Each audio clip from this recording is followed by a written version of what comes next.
आपल्या महार आणि बौद्ध समाजाबाबतीत अपशब्द वापरून महार आणि माटंग समाजामध्ये वितुष्टवाद आणि दंगल घडवण्याचा प्रयत्न काही लोक करतात।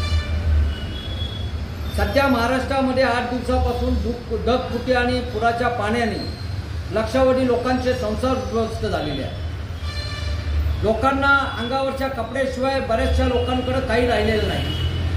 अशा अवस्थेत या पुराच्या पाण्यामध्ये मराठा, ओबीसी, महार, मांग, चांभार आणि सर्वच जाती धर्माचे लोक हे उद्ध्वस्त झालेले आहेत। परंतु एकाही जातीय आरक्षणाच्या बाबतीमध्ये बोलणाऱ्या नेत्यांनी या पुराच्या पाण्यामध्ये वाहून गेलेल्या संसार उभे करण्यासाठी आतापर्यंत लक्ष दिलेलं नाही।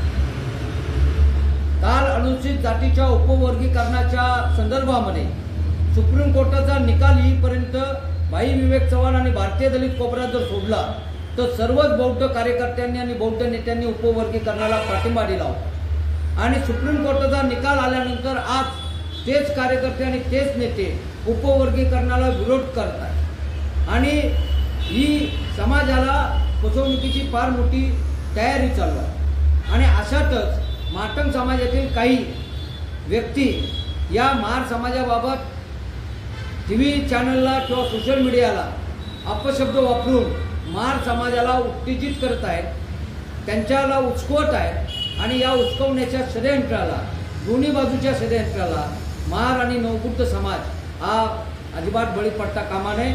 आज आपल्याला माणुसकी आवाज देते। आपल्या ढगफुटीमध्ये आणि पुराच्या वाहिलेल्या पाण्यामध्ये उद्ध्वस्त झालेल्या सर्वच जातीच्या लोकांचे संसार उभं करणं ही माणुसकीची आज गरज राहिलेली आहे। आज माणुसकी आपल्या सर्वांना आवाज देत आहे आणि हे माणुसकीचा झेंडा जिवंत ठेवण्यासाठी महार आणि नवबुद्ध समाजाच्या लोकांनी आपल्याविषयी अपशब्द वापरणाऱ्या लोकांकडे दुर्लक्ष करावं।